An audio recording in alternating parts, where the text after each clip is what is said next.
Game Awards in 2025 saw one of the biggest clean sweeps we've ever seen before in Expedition 33, with that game winning pretty much every award that it could have won. And although I think it was deserving of pretty much all of those awards, there is one award that I genuinely believe that game did not deserve to win, that being RPG of the Year. After playing both of these games and now after finally getting the time to finish KCD2, it's clear to me that this is probably the best execution of a true to its core RPG that has ever been done, in my opinion. Now, that's not to say that it's the best game that is an RPG, if that makes any sense. I think there are better games out there that fall into the RPG category, and as an all-around video game, those games are better. But KCD2 really does deliver one of the best, if not the best and most immersive role-playing experiences of any game that I've ever played. Don't get me wrong, Expedition 33 was a phenomenal game, and I do think all around it was a better video game, but to me, there is absolutely no way that that game deserved to win RPG of the Year over Kingdom Come Deliverance 2, and today I'm going to prove to you guys why that is the case. Now, I think for me it all starts off with the immersion when it comes to KCD2. To me, it is easily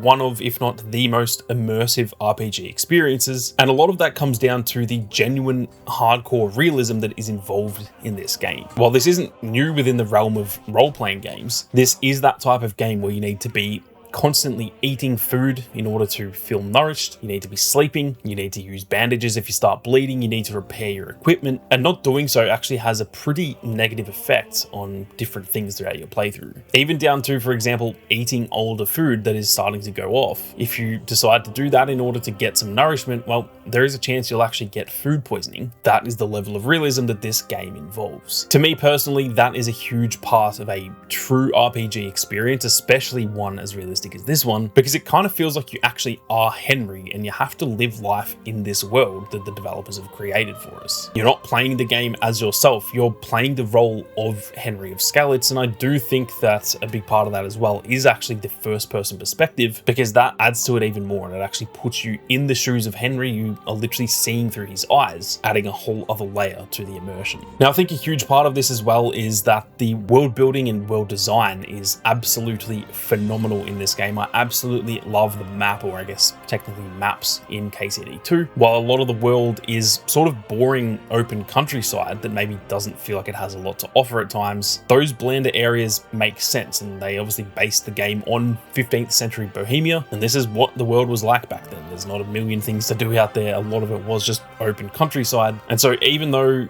yes, technically by modern standards, a lot of this map is kind of empty and boring, it didn't ever feel that way to me. It felt like this was just an absolutely awesome world that we were lucky enough to play in. And I think a big part of that as well is that in contrast to those really sort of open wide areas, there were a lot of, for example, small villages and stuff like that, but primarily a place like Kuttenberg that absolutely balance out those more bland areas with just simply so many things to see and do. And still to this day, every time that I go to Kuttenberg, I'm kind of blown away that that is in the game and looks and feels so phenomenal in a game that, like I said, a lot of the other areas are more open, sort of boring parts of the map. I think a big part of the realism and the immersion behind this game as well is to do with the consequences to your actions, or in some cases inactions as well. One example early on in my playthrough that really to this day kind of sticks around for me is a mission early on in Samin where you're tasked with actually going out and trying to find a caravan. Now, if you wait too long to actually get a horse,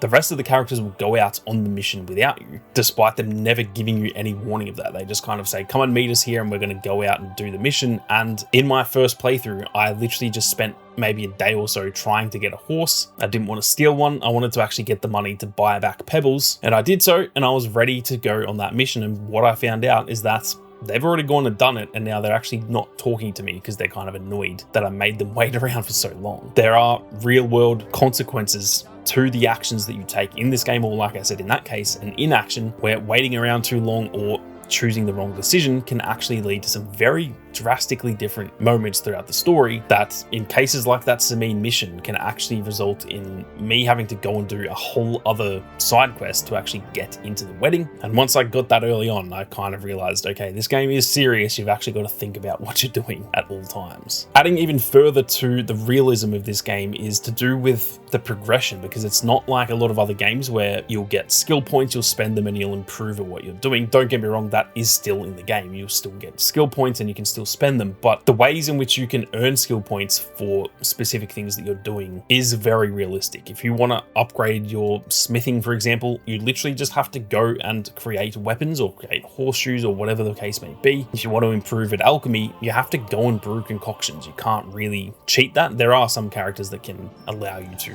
get better at it faster, but for the most part, you actually have to do what you're trying to do in the game. Now, yes, Expedition 33 does also have stat-based progression, as you would expect in any RPG. This is hardly a new thing, but the way that KCD2 does it feels so much more immersive to me. It's very rare in this game that you can just click a button and the thing that you're trying to achieve happens. Most of the time you have to actually physically do the thing yourself, which, like I said, it buys into playing the role of Henry. If Henry wants something cooked, you've got to go and cook it, or you've got to go and buy it. You can't just enter into your magical menu system and just press a button and it's there. You actually have to go and do it. The game sort of forces immersion through friction. You actually have to read things in order to understand how to do it. For example, if you want to brew something, it doesn't just tell you what to do. You actually have to read the recipe book, which is all written in, an in-game font. It's not just an actual menu system. You have to read the book, you have to follow those exact steps, and if you actually do a misstep along the way, you'll end up with a weaker potion or whatever you're brewing, again leading back to those real consequences that if you're trying to cut corners, that does not cut it in this game. Now, something else that feels very much like a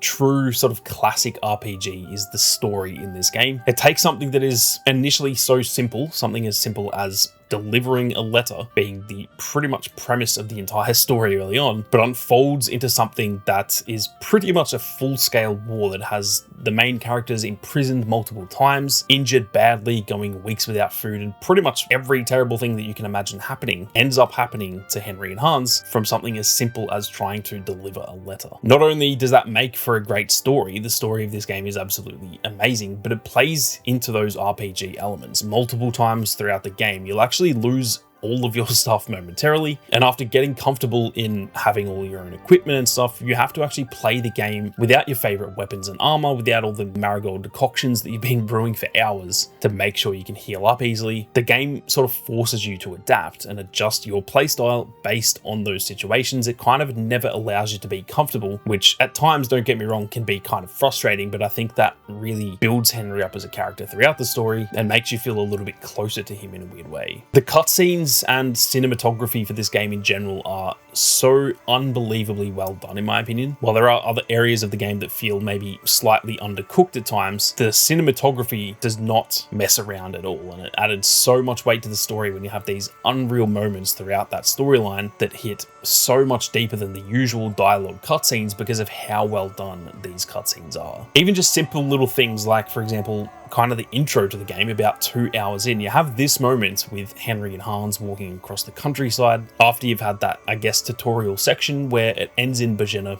fixing these guys up and they get back on their way to their main task. And to me, these slower moments with an awesome soundtrack and great visuals, they really add a lot of weight to the story, and they actually mattered to me as some of my favorite moments of the entire game. Now, on the flip side, in true RPG fashion, there are a lot of moments throughout this game as well that are almost the complete opposite of what I just talked about, because although the cinematography and the cutscenes and stuff can be so well done at times, there are equally plenty of times where you're in a dialogue section with a certain character, you're just discussing something with them, and a random NPC comes from absolutely nowhere and just stands in the middle of you two, and it kind of makes for those classic RPG moments, which I think a lot of people maybe see as like poor quality or something that they don't enjoy about these sorts of games. To me personally, some of those moments are actually hilarious, and in a way they add to the charm of the game. A prime example of this is that Skyrim is my favorite game of all time, and although that game is phenomenal in so many ways, there are so many things in that game that are absolutely broken as hell that just make absolutely no sense and can cause for some hilarious moments that, again, to some people maybe that lowers the reputation of the game or lowers the quality in their mind, but to me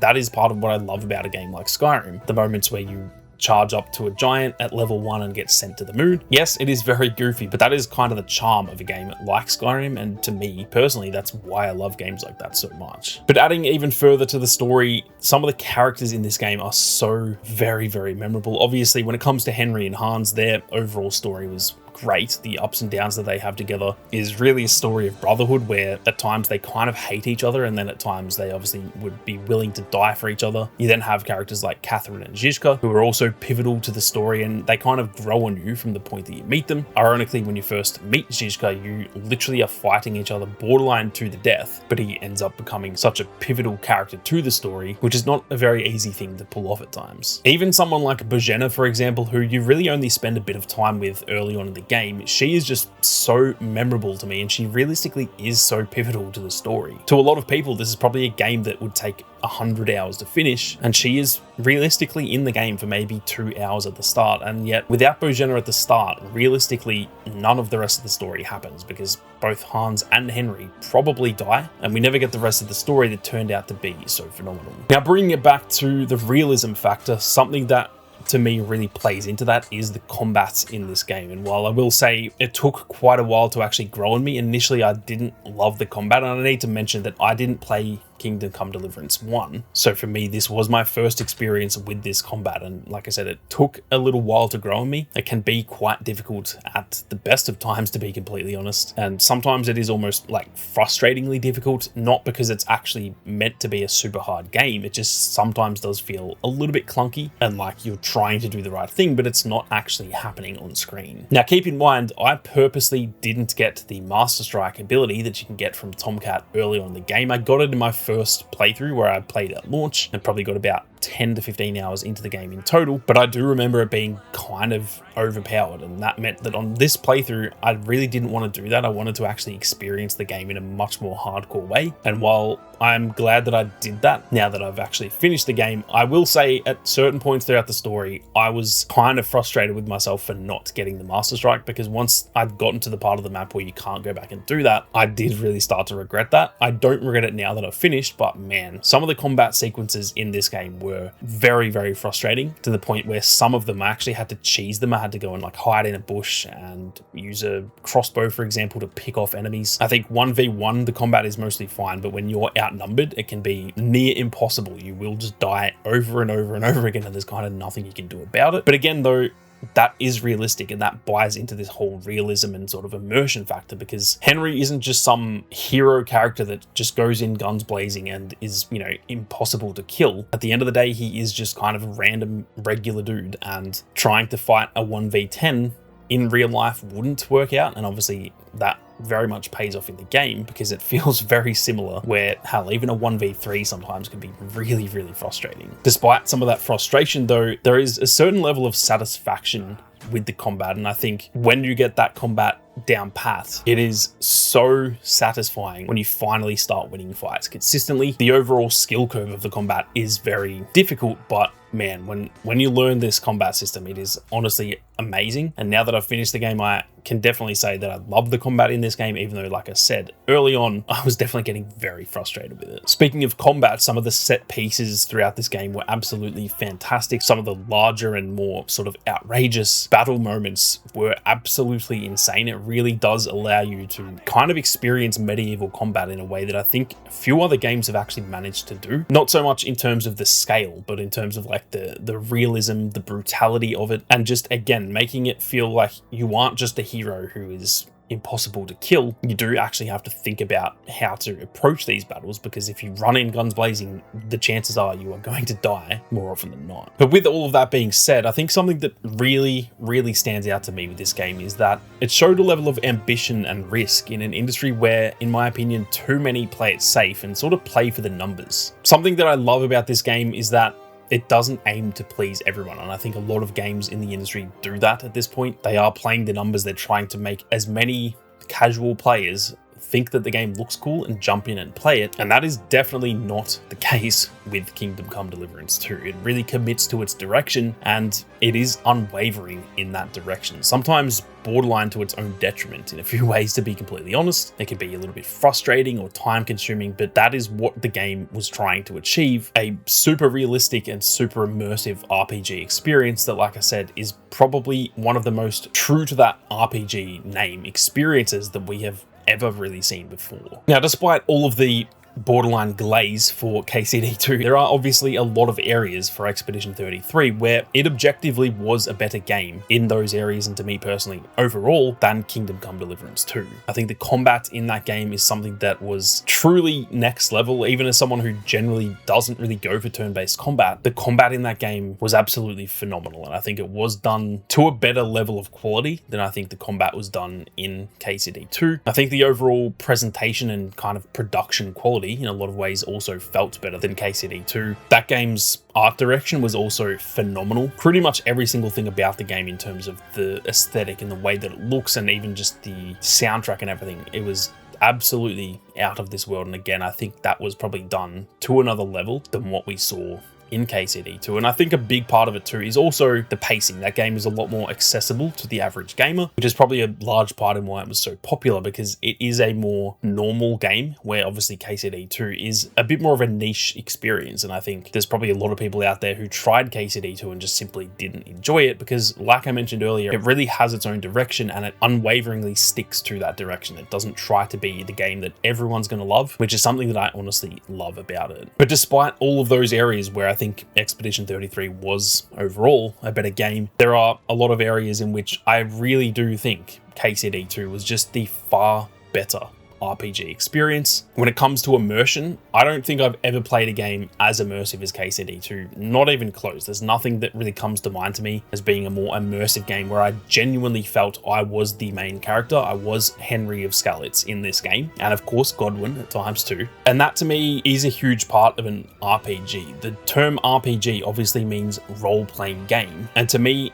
in Expedition 33 you don't really play the role of those characters to the level that you play the role of Henry and of course Godwin in KCD2. I think that that is one area, at least to me, and of course everyone's definition of an RPG is kind of different, but to me that's such a huge part of an RPG, is feeling like I'm actually playing the role of that character, because to me, at least the way that my brain works, that is literally the definition of an RPG, and the way that KCD2 did it, to me, was just on a whole other level than Expedition 33 was. For 85 hours of playtime, I genuinely felt as though I was in 15th century Bohemia, and I wasn't just this all-powerful character that is kind of untouchable throughout the story, that was impossible to kill. There were genuinely times when I was curious whether Henry was going to die in the story, and I was going to start playing as a different character, because that is kind of how realistic the game felt at times. You find yourself in a lot of predicaments, and with how realistic and immersive the game is, it did feel as though Henry wasn't safe from death, nor was Hans, nor was really any character in the game. And that's not something you get when you play that type of character who kind of feels all-powerful and like they are wearing plot armor at the end of the day. I think another huge part of a role-playing game to me personally is player agency, being able to actually choose what you do, choose the way that your character thinks and feels, having multiple different ways to do missions, multiple ways to approach certain situations, and especially even multiple endings, which obviously we get in KCD2. In my opinion, your choices matter way, way, way more in this game than they do in Expedition 33, at least from a consistency standpoint. This is the type of game where pretty much every single decision that you make throughout the entire journey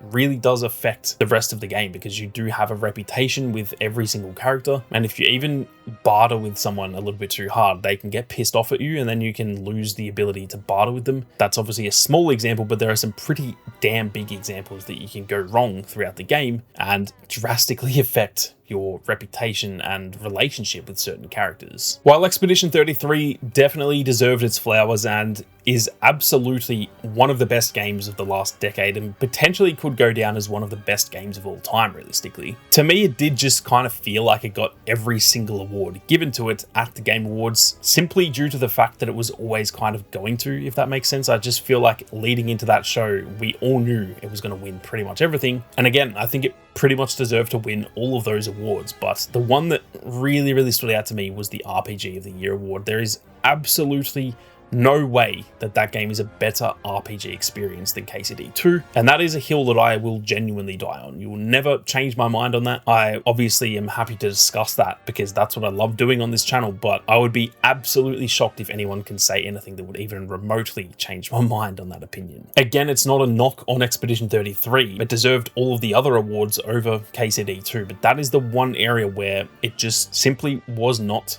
better in that field. I think that KCD2 delivered something that was truly special and, in my opinion, is the best and most immersive role-playing experience that I think I've ever played in any game before. With that being said though, I am keen to hear all of your thoughts and whether you agree or disagree. I'm sure the comment section is going to be full of plenty of different opinions, and so I'm keen to hear all of those down below. But that is going to do it for this one, guys. Thank you all very much for watching. You guys have a great day, and I'll catch you all in the next one.